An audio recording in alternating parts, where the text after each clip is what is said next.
안녕하십니까. 인공지능 학습용 데이터 라벨링 전문 교육 이미지 영상 분야 기본 과정의 강의를 맡은 강사 김원중입니다.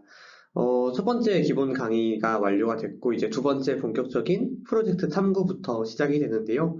챕터 1에서 설명드렸던 것처럼 챕터 2 이제 프로젝트 탐구부터는 실습 과제가 함께 진행이 됩니다. 그래서 반드시 이 실습 과제를 마쳐야만 수료를 하실 수가 있게 되어서 실제 강의 안에서 제가 제 화면 공유를 통해서 실습 과제도 같이 한번 해보는 시간도 있으니까요. 끝까지 강의를 잘 수강하셔서 어떻게 실습 과제에 참여해야 하는지, 그리고 실제 데이터 라벨링에 있어서 중요한 건 무엇인지, 이런 것들을 잘 기억해 주시면 과제를 하시는데 많이 도움이 될 것 같습니다. 네, 그래서 끝까지 강의를 잘 수강을 해주시고요. 본격적으로 시작을 해보도록 하겠습니다.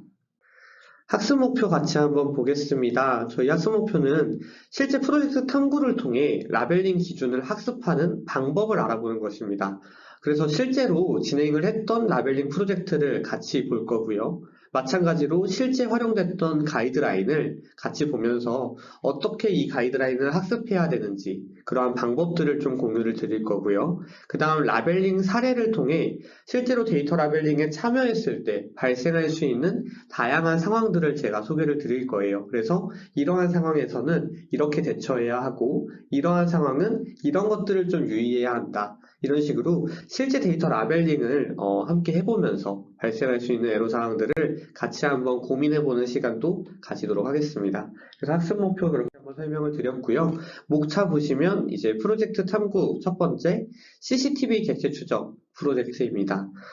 CCTV라는 그 용어, 그리고 객체 추적이라는 식별 방식에서 알 수 있듯이 영상 데이터고요.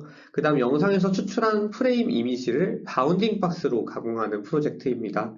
그래서 실제 프로젝트의 가이드라인을 같이 보게 될 텐데, 중요한 것은 정말 실제 프로젝트이기 때문에 어떻게 가공을 해야 되고, 툴에서 어떤 라벨링을 할 때 유의해야 하는지, 이러한 점들을 좀 유의 깊게 살펴주시면 실습 과제를 하시는데도 반드시 도움이 될 것 같습니다. 그래서 프로젝트 탐구 첫 번째 CCTV 객체 추적이라는 점 바로 소개를 드렸고요. 네, 그래서 프로젝트 탐구 1 CCTV 객체 추적부터 같이 보겠습니다. 순서는 라벨링 가이드라인 먼저 소개를 드릴 거고요. 그 다음 프로젝트 시연과 사례 분석까지 이루어집니다. 그래서 라벨링 가이드라인 기억하시죠? 입문 과정에서도 제가 굉장히 중요하다라고 강조를 했는데, 데이터 라벨러들이 라벨링을 수행하는 데 있어서 가장 중요한 부분이 바로 가이드라인을 정확하게 숙지하는 것입니다. 그래서 강의를 통해서 제가 가이드라인을 어떻게 학습해야 하는지 그 방법을 소개를 드릴 거고요. 그 후에는 실제로 시연을 통해서 이 데이터 라벨링을 할 때 어떻게 해야 하고 무엇을 좀 주의 깊게 봐야 하는지를 실습과제 첫 번째 과제를 제가 같이 하면서 보여드릴 거고요. 사례 분석을 통해서 어떠한 이제 실수들이 나올 수 있고 어떠한 이제 잘못된 라벨링이 나올 수 있는지, 이러한 것들도 같이 분석을 해보고자 합니다.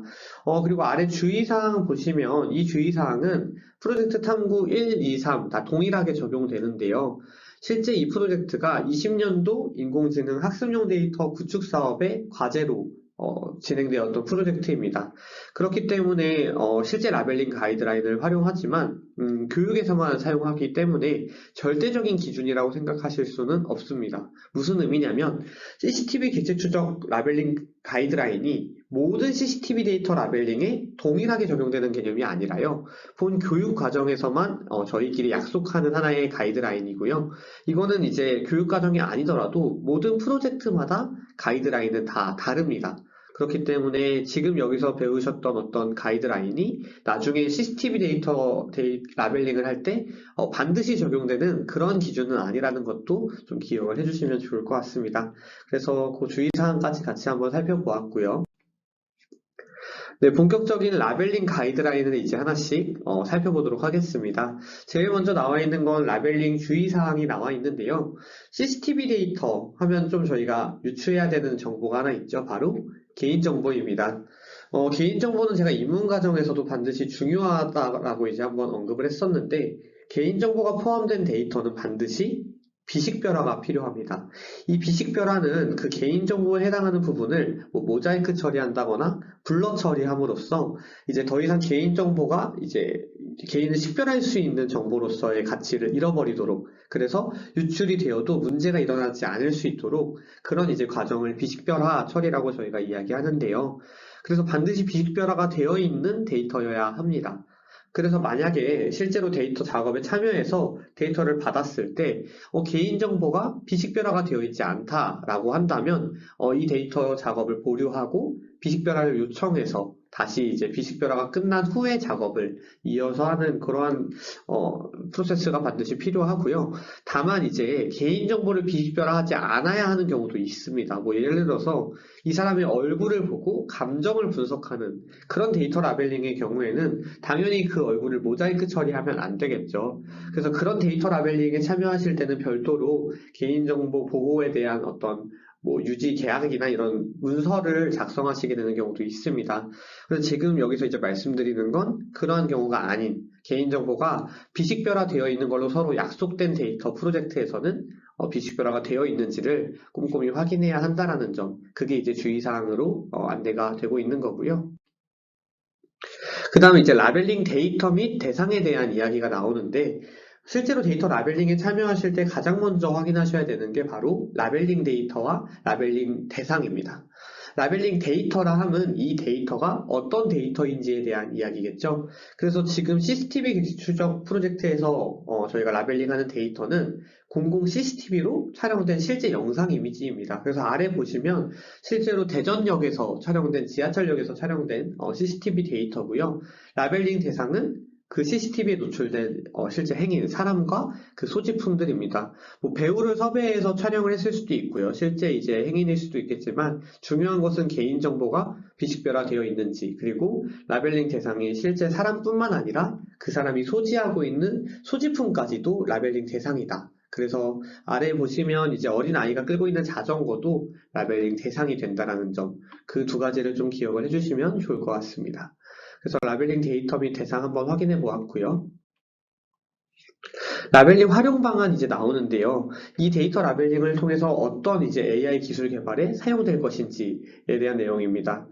객체를 추적한다라는 건 이 객체를 AI가 모니터링한다라는 의미와 같습니다. 그래서 교통 약자, 아동이나 이제 시각장애인 이런 이제 교통 약자들을 추적해서 문제가 발생했을 때 신속하게 도와줄 수 있도록 하는 그런 활용이 가능하겠고요. 상황 파악이라고 해서 잡상인, 그러니까 이 역사 안에서는 이제 금지되어 있는 행위를 하는 그런 대상들도 빠르게 파악할 수 있는 그런 기술 개발에 활용이 가능하겠습니다. 네, 그래서 기법은 앞서 설명드린 것처럼 바운딩 박스 기법을 저희가 활용하게 됩니다. 데이터 라벨링 관점에서 봤을 때 가장 많이 활용되는 기법이어서 쉽게 하실 수 있지만 그만큼 좀 기억해야 되는 요소들도 많이 있습니다. 그래서 일단 렉트라는 버튼으로 눌러지는 바운딩 박스로 라벨링을 할 거고요. 라벨링 프로세스 한번 소개를 드리면 제일 먼저 라벨링 대상을 인지합니다. 이 이미지 안에 내가 바운딩 박스로 라벨링 해야 되는 인물들, 객체들이 어디 있는지 한번 쓱 보고요. 그 다음 실제로 라벨링을 수행을 합니다. 그래서 정확한 라벨링을 하기 위해선 이미지를 확대해서 바운딩 박스 라벨링을 해야 한다는 특징도 있고요. 카테고리 설정이 들어갑니다. 이제 내가 라벨링한 이 사람이 어떤 분류에 속하는지를 이제 카테고리에서 속성을 설정을 해줘야 하고요. 그 모든 이제 객체들에 대한 라벨링과 카테고리, 태깅이라고도 부르는데, 그 과정이 모두 끝나면 그때 이제 태스크를 제출함으로써 완료하는 이러한 프로세스로 진행이 됩니다. 라벨링 카테고리 속성 같이 한번 살펴볼게요. 크게 추적 인물과 일반인 두 가지로 크게 나누고요. 그 안에 세부적으로 이제 나눠지는데요. 추적 인물이라는 것은 일반인과는 좀 다른, 좀 계속해서 주시해야 하는 인물을 의미하겠죠. 그래서 추적 인물로는 휠체어 이용자가 있을 수 있고요. 시각장애인, 유모차 소지자, 이런 교통 약자들, 그리고 아동까지도 있고요. 그 다음에 좀 특별히 좀 관측해야 하는 잡상인들도 있습니다. 그리고 일반인은 그 추적인물 외 모든 객체를 저희가 이제 나누고 있습니다. 그래서 카테고리는 크게 이렇게 추적인물과 일반인으로 나뉘어진다라고 알 수 있겠고요. 중요한 것은 추적인물, 일반인, 그러면 분류하는 기준이 있겠죠. 그래서 라벨링 가이드라인에서 반드시 잘 숙지해 주셔야 되는 부분이 바로 카테고리나 속성을 나누는 기준들입니다. 그래서 그 기준들을 하나씩 좀 자세히 살펴보는 내용도 나오겠죠. 네. 그래서 휠체어, 시각장애인, 유모차, 잡상인, 아동 이러한 추적 인물들은 그 정의를 먼저 내리게 됩니다. 뭐 휠체어는 전동, 수동 휠체어 이용자를 우리는 휠체어라는 카테고리로 명명한다. 그 다음 시각장애인용 지팡이를 소지한 사람은 시각장애인으로 명명한다. 자, 그럼 여기서 한 가지 제가 깜짝 퀴즈를 한 가지 낸다라고 하면 시각장애인은 아니지만 그 지팡이를 들고 가는 사람도 시각장애인으로 볼 것이냐? 이런 문제가 나올 수 있겠죠. 정답은 바로 시각장애인으로 봐야 한다는 것입니다. 그러니까 우리가 지켜봤을 때 역사 안에서 실제로 우리가 사람을 마주하고 볼 때 이 사람은 시각장애인은 아닌데 그냥 체험하는 그냥 지팡이를 이렇게 짚어보는 사람일 수도 있잖아요. 그럼에도 불구하고 이미지 안에서는 그리고 AI가 봤을 때는 시각장애인으로 봐야 한다는 것입니다. 그래서 시각장애인 정말로 눈이 보이냐 안 보이냐가 중요한 게 아니라 그 지팡이를 소지하고 있느냐 이게 굉장히 중요합니다.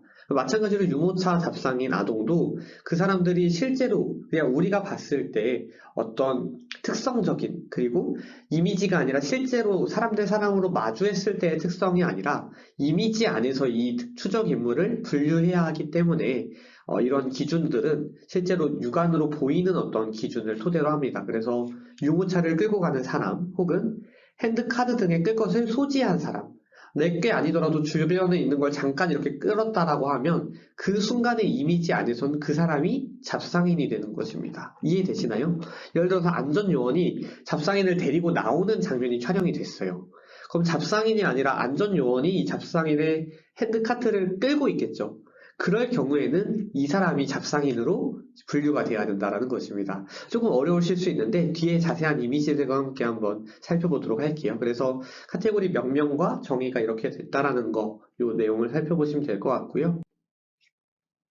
이제 본격적인 라벨링 기준들이 나오기 시작합니다. 그래서 5가지가 일단 먼저 나오는데 전신의 30% 미만으로 노출된 객체는 라벨링하지 않는다. 경우에 따라서 CCTV상 각도에 따라서 다른 사람에게 가려질 수도 있고 기기나 혹은 그 앵글을 벗어나다 보면 저렇게 가려질 수도 있는데 30% 미만으로 노출된 객체는 라벨링하지 않는다는 것이죠. 그리고 객체의 가장자리에 딱 맞게 라벨링해야 된다는 두 번째 기준도 나와 있고요. 세 번째는 소지품을 포함해서 라벨링한다. 그리고 네 번째가 가려진 경우 보이는 부분을 기준으로 추측하지 않고 보이는 부분만 한다. 그리고 5번째는 이제 반사된 사람 혹은 홍보문의 모델, 실제 사람이 아닌 경우는 라벨링하지 않는다. 이렇게 나와 있는데요. 5가지 기준들은 구체적인 이미지와 함께 조금 더 자세히 살펴보도록 하겠습니다. 그래서 라벨링 기준 첫 번째, 전신의 30% 미만으로 노출된 객체는 라벨링하지 않는다. 그래서 보시는 것처럼 이제 정말 딱 일부만 나온 경우에는 라벨링하지 않는다라고 되어 있고요. 소지품에 가려진 것은 해당 사항 없다라고 나와 있는데 이 30%를 어떻게 카운트할 것인지에 대한 내용도 좀 구체화가 필요하겠죠. 그래서 보시면 이런 식으로 얼굴은 10%에 해당하고요. 그 다음 가슴까지 나오면 총 25%겠죠. 그래서 이렇게 팔의 일부와 가슴, 얼굴까지 나오면 30% 이상이기 때문에 이제 라벨링을 하는 그런 식으로 이제 판단을 해야 되겠죠. 그래서 이 내용들을 토대로 전신의 30%가 어떤 기준일지 여부를 판단할 수 있게 됩니다. 그래서 라벨링 기준 첫 번째, 30% 미만에 노출된 객체는 라벨링하지 않는다. 그 내용 같이 살펴보았고요. 그 다음 객체의 가장자리에 딱 맞게 라벨링한다 나와 있는데 여기서 굉장히 중요한 것은 왼쪽에 보시면 사람을 얼추 라벨링을 다 한 것 같은데 라고 생각하실 수 있겠지만 중요한 것은 소지품도 이 객체로 봐야 한다는 것이죠. 그래서 저렇게 지금 지팡이가 많이 잘려있는 경우에는 객체를 정말 많이 포함하지 않은 게 되는 것입니다.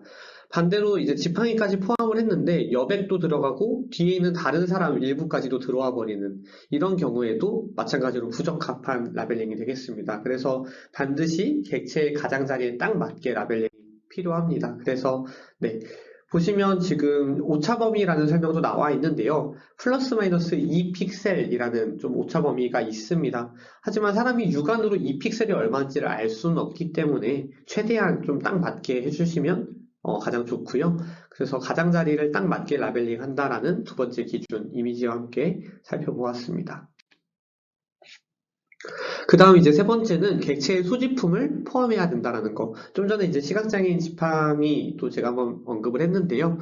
아동이 끌고 있는 자전거라던가, 세 번째 이미지 같은 경우에는 이제 여기 두르고 있는 띠의 일부가 뒷부분에 살짝 삐져나와 있는데 그것도 소지품으로 봐야 한다라는 거. 저 경우가 이제 다른 기물에 이렇게 조금 잘려있기 때문에 흔히들 놓치는 실수가 될 수 있습니다. 근데 반드시 소지품, 지팡이, 휠체어, 가방도 있을 수 있고요. 저런 두르고 있는 띠 반드시 포함해서 라벨링 하셔야 된다는 거 기억해 주시면 좋을 것 같습니다. 그래서 유모차와 같이 좀 두 명이 동시에 이렇게 소지하는 것처럼 보이는 경우에는 소지품과의 거리가 더 가까운, 사실 유모차를 뭐 이제 소지품이라고 부르기가 좀 애매할 수는 있겠지만 보시는 것처럼 더 가까운 인물이 소지하고 있는 것으로 보고요. 그 왼쪽에 있는 건 손을 대고 있긴 하지만 이제 일반인으로 분리해서 좀 태깅을 해주셔야 된다는 것도 이제 코너 케이스로 소개가 되고 있습니다. 제가 코너 케이스란 말을 썼는데 좀 이제 기준에 벗어날 수도 있는 그런 이제 케이스들 저희가 코너 케이스라고 부릅니다. 그래서 저런 식으로 조금 이렇게 예외라고 생각될 수 있는 이미지들은 별도로 이렇게 안내를 하고 있습니다. 그래서 가이드라인에서도 반드시 이런 코너 케이스 기억해 주시면 좋을 것 같고요. 네, 그 다음 물체 또는 다른 객체의 일부 가려진 경우 보이는 부분을 기준으로 라벨링 한다라고 되어 있네요. 그래서 보시면 지금 이제 가려진 경우에는 보이는 부분까지만 라벨링한 거 보실 수가 있는데요. 두 번째 이미지도 이 사람의 팔 끝까지 라벨링을 했고요. 네, 보이는 부분의 팔 끝이죠. 그리고 첫 번째 이미지도 어깨의 끝까지 이렇게 라벨링 되어 있습니다. 그래서 추측하지 않는다라는 게 굉장히 중요한데 사실 이 추측의 여부가 굉장히 많이 활용이 돼요. 다양한 프로젝트마다 어느 프로젝트에선 가이드라인에 저거를 추측해서 라벨링을 하라고 할 수도 있고요. 어떤 경우에서는 보이는 부분만 하라고 할 수도 있고 이게 가이드라인과 프로젝트마다 결국 인공지능 개발하는 방법에 따라서 좀 차이가 있습니다. 근데 중요한 건 지금 이 본 과제에서는 실습에서는 추측하지 않는다가 가이드라인이기 때문에 잘 숙지해 주시면 좋을 것 같습니다. 네, 그래서 네 번째 내용 계속 보고 있는데요. 자, 시각장애인용 지팡이가 가려진 경우 일반인으로 태깅한다. 굉장히 중요한 이야기가 나왔습니다. 제가 이제 초반에 시각장애인이 아니더라도 지팡이를 가지고 있으면 시각장애인이라고 말씀을 드렸는데 마찬가지로 시각장애인이었는데 그 다음에 이제 각도에 따라서 이 지팡이가 가려졌다면 그 사람은 일반인이 되는 거죠. 그래서 반드시 지팡이의 유무에 따라서 이것을 구분한다라는 거 명심해 주시면 좋을 것 같습니다. 그래서 시각장애인과 일반인, 가려진 경우에는 보이는 부분을 기준으로 한다라는 게 마찬가지로 여기서 적용이 되는 코너 케이스가 되겠고요.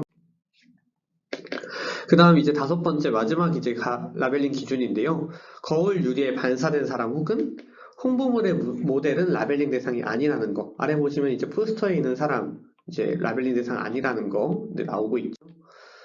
네, 그래서 이 라벨링 가이드라인 기준들 외에도 라벨링이 불가한 사항들이 있어요. 그러니까 이 이미지 자체가 라벨링 할 수 있는 이미지가 아니다 하는 경우들이 있는데 제일 먼저 말씀드렸던 비식별화가 되어 있지 않은 이미지들이 가장 대표적인 예시겠죠. 그래서 개인정보가 노출되어 있는 이미지들은 보류 처리를 해서 반드시 이제 다시 한번 비식별화를 거칠 수 있도록 그렇게 해주셔야 되고요. 그래서 불가 상황에는 이제 보류를 눌러주셔야 된다라는 설명 드렸고요.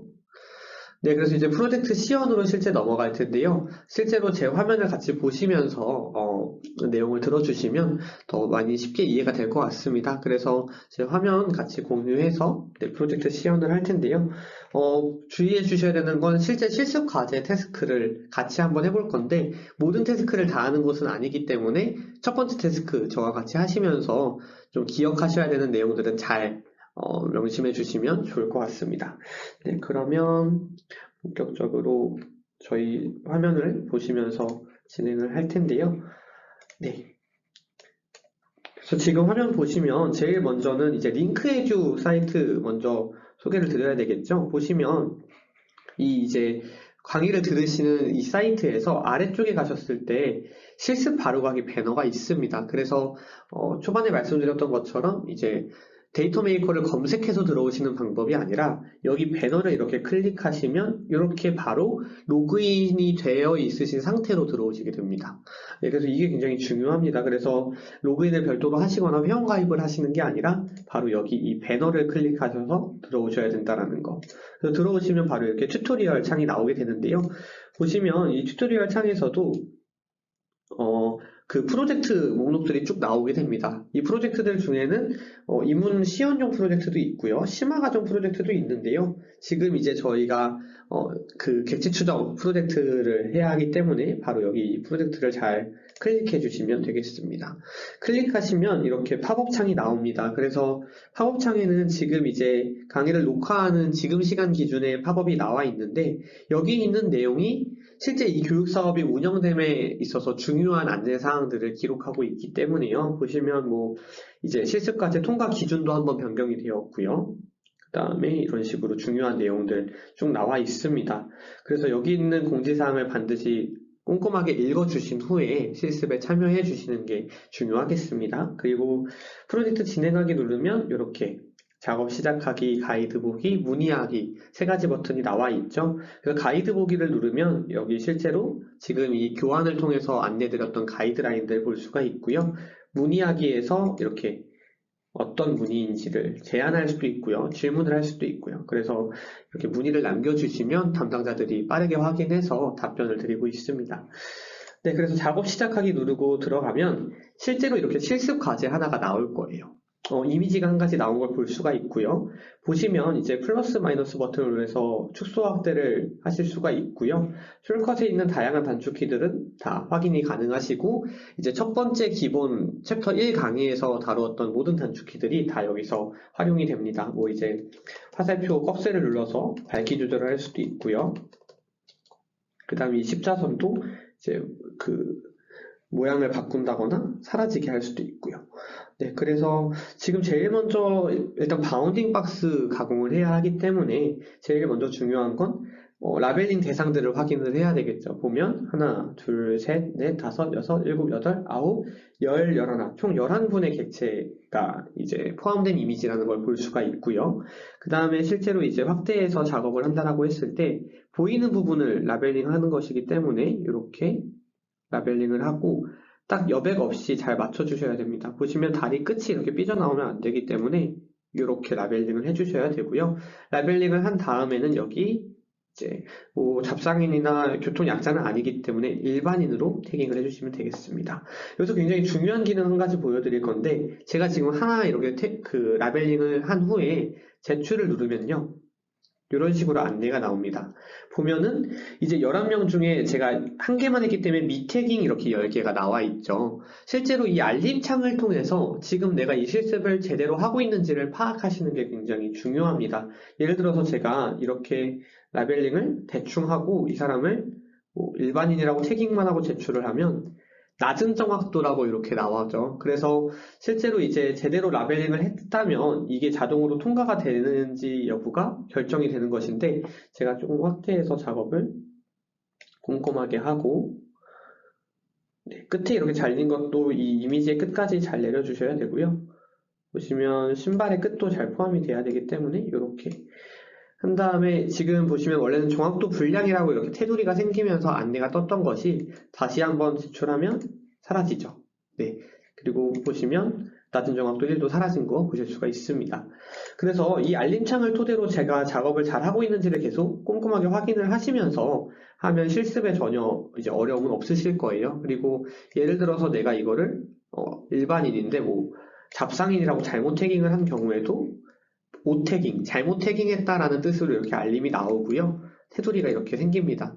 그래서 내가 다 작업을 하고 눌렀는데 뭔가 잘못됐다라고 하면 여기 이제 어디에 테두리가 생겼는지를 보시고 눌러보셔서 이제 어떤 코멘트가 달렸는지를 확인하신 다음에 오태깅이면 내가 잘못 골랐구나 이렇게 생각해 주시면 되겠습니다. 그래서 다시 누르면 또 이렇게 사라지죠. 이런 식으로 조금 잘 해주셔야 되는 부분들이 있어요. 그러니까 이 알림창을 보고 내가 제대로 태깅을 했는지를 체크한다라고 생각해 주시면 좋을 것 같고요.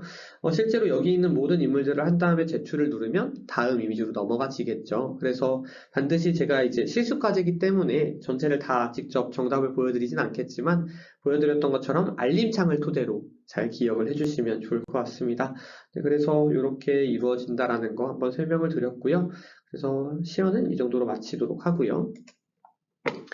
네, 그래서 사례 분석은 앞서 보신 것처럼 적합과 부적합, 그리고 과태깅, 오태깅, 미태깅 이런 종류들이 있고요. 적합하면 제대로 이제 태깅이 되었다라고 나오겠죠. 그래서 적합은 그냥 이제 나올 거고요. 보시면 부적합은 이제 멀리 있는 경우를 이제 놓친 경우에 미태깅으로 알림이 나옵니다. 그래서 미태깅이 있을 땐 어디 빠뜨린 사람이 없는지 확인을 해주셔야 되고요. 다음 과태깅은 이제 소지품도 이제 원래는 사람이랑 다 있을 때만 해야 되는데 그게 아니라 그냥 추측해서 하나를 더 태깅한 경우죠. 그럴 경우에도 과태깅이라고 잘못 나올 거고요. 오태깅은 다 있지 않음에도 불구하고 길게 해서 이제 그 태깅을 한 경우, 다 있는 경우만 이 사람에게 소속된 소지품인데 잘못 태깅했기 때문에 오태깅이라고 나와 있습니다. 마찬가지로 잘못 이제 핸드카트로 유모차를 인식해서 잡상인이라고 태깅한 경우도 오태깅으로 나오고요. 네, 그래서 퀴즈를 통해서 같이 한번 마무리를 해보겠습니다. 보시면 빨간 원 안에 있는 사람은 네, 라벨링 대상이 아니죠. 30% 이상 노출되지 않았으므로 라벨링 대상이 아닌 거고요. 그 다음 객체 추정 라벨링 기준에 맞으면 O 아니면 X에 동그라미 하세요. 네. 1번 객체가 보이는 부분의 가장자리를 기준으로 바운딩 박스를 생성한다. 그 다음 2번은 물체에 가려진 부분을 추측하여 바운딩 박스를 생성한다. 3번은 객체와 닿지 않은 소지품을 포함하지 않고 바운딩 박스를 생성한다. 4번은 객체가 물체에 가려져 있더라도 전신의 20% 이상이 보이면 작업한다. 네, 각각의 정답은 이렇게 되겠죠. 두 번째 같은 경우 가려질 부분은 추측하지 않는다. 이게 굉장히 중요하고요. 마지막은 20%가 아니라 30%입니다. 라벨링 처리 방법 중 옳은 것은 무엇인가요? 네 가지 설명 나와 있는데요. 네, 한번 읽어봐 주시고요. 정답은 3번이죠. 지팡이가 가려진 경우는 일반인으로 태깅합니다. 항상 시각장애인이 아니라는 점. 그리고 2명 모두가 아니라 더 가까운 1명만 유모차로 태깅을 하고요. 오차 범위는 2픽셀로 설정이 되어 있습니다. 네, 학습을 정리해보면 저희가 이제 바운딩 박스 기법을 사용하는 CCTV 구축 프로젝트를 살펴보았고요. 실제 시연을 통해서도 제가 보여드렸는데요. 중요한 건 이제 실제 실습 과제를 수행을 하실 때 나오는 그 알림창을 잘 참고하셔서 이 과제를 수행해 주시는 게 중요할 것 같습니다. 그래서 바운딩 박스에서 중요한 점은 여백을 잘 맞추어서 이제 빠져나가지 않도록 객체가 삐져나가지 않도록 해주시는 게 중요하고요. 소지품도 포함해서 라벨링 해주셔야 되고 그리고 추측하지 않는다라는 거 다시 한번 강조를 드리고요. 결국에는 실제로 라벨링을 하시다 보면 틀릴 수밖에 없습니다. 중요한 건 나오는 알림창을 보고 이제 안내가 뜨는 테두리가 생기는 그 객체에 대해서 내가 뭘 틀렸는지 확인하고 다시 수정하는 그 작업이 굉장히 중요합니다. 그래서 그런 내용들을 토대로 잘 수행을 해주시면 충분히 실습 과제도 잘 마무리하실 수 있을 거라고 생각이 듭니다. 네, 그래서 사례 분석을 통해 혼동할 수 있는 케이스, 시각장애인이나 이런 요소들도 같이 살펴보았고요. 네, 참고 자료는 여기 이렇게 또 나와 있고요. 네, 마지막으로 질의 답변은 말씀드렸던 것처럼 프로젝트 그 탐구를 하시는 데이터 메이커 사이트 안에 문의하기 버튼을 눌러서 실습 과제와 관련된 질문은 거기에 이제 남겨주시면 즉각적으로 답변을 받으실 수 있고요. 그 외에 이제 전체적인 교육 과정 혹은 수료 기준이나 링크 에듀와 관련된 전반적인 내용들은 마찬가지로 이메일로 남겨주셔도 좋고요. 이 강의에 대한 질문들 또한 이제 Q&A 저 이메일을 통해서 남겨주시면 더 다양하고 자세한 답변으로 회신 드릴 수 있도록 하겠습니다. 네, 그래서 두 번째 강의, 첫 번째 실습 과제 설명까지도 모두 마쳤고요. 세 번째 강의까지 두 번째 과제 잘 마치시고 또 세 번째 새로운 프로젝트 탐구에서 뵐 수 있었으면 좋겠습니다. 수고 많으셨습니다. 감사합니다.